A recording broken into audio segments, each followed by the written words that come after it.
गली गली में शोर है, भारतीय जनता पार्टी चोर है। अब इस बात पे सुप्रीम मोहर है। अब इस बात में कोई शक नहीं रहा कि भारतीय जनता पार्टी चंडीगढ़ के मेयर चुनाव में लोकतंत्र के खिलाफ साजिश कर रही थी। लोकतंत्र के बाहर जाके गलत तरीके से मेयर की कुर्सी को हथियाने की कोशिश कर रही थी। सुप्रीम कोर्ट ने ठीक उसी लाइन पर आदेश दिया है जो आम आदमी पार्टी पूरे देश में मुद्दा उठा रही थी कि भारतीय जनता पार्टी ने ये लोकतंत्र को खत्म करके तानाशाही तरीके से अपना मेयर बिठाने की साजिश की थी। जो प्रिजाइडिंग ऑफिसर बिठाया वो भारतीय जनता पार्टी का आदमी था और वो सरासर बैलेट को खराब करके, हमारे वोट खराब करके भारतीय जनता पार्टी का मेयर बनाने की साजिश रच रहा था। सुप्रीम कोर्ट ने सारा रिकॉर्ड सिक्योर करने को कहा है, वीडियो फुटेज को संरक्षित करने को कहा है और सारा वीडियो फुटेज और रिकॉर्ड हाईकोर्ट में सबमिट करने के लिए कहा गया है।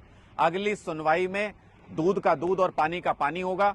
लेकिन आम आदमी पार्टी ने जिस तरीके से भारतीय जनता पार्टी के लोकतंत्र के खिलाफ चल रही साजिश का मुकाबला किया, उसने लोगों के जहन में एक बात स्थापित कर दी है कि भारतीय जनता पार्टी कितनी भी कोशिश कर ले देश में लोकतंत्र को हानि पहुंचाने की, खत्म करने की, हम लोकतंत्र के लिए जी जान से लड़ेंगे।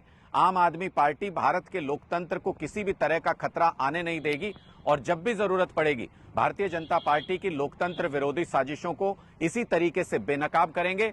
मेयर के चुनाव को लेकर सुप्रीम कोर्ट ने आज कोर्ट में जो सुनवाई की वो भारतीय जनता पार्टी की लोकतंत्र विरोधी साजिशों के मुंह पर तमाचा है, चंडीगढ़ प्रशासन के मुंह पर तमाचा है और मेयर चुनाव में जैसे वोट की लूट भारतीय जनता पार्टी ने करनी चाहिए उसका पूरा रहस्य उजागर हो गया है। भारतीय जनता पार्टी की साजिश बेपर्दा हो गई है और पूरे देश में लोगों को पता चल गया है कि वोट चोर भाजपा देश में लोकतंत्र में वोट चुराने की कोशिश कर रही है। उनकी साजिशें बेनकाब हो गई।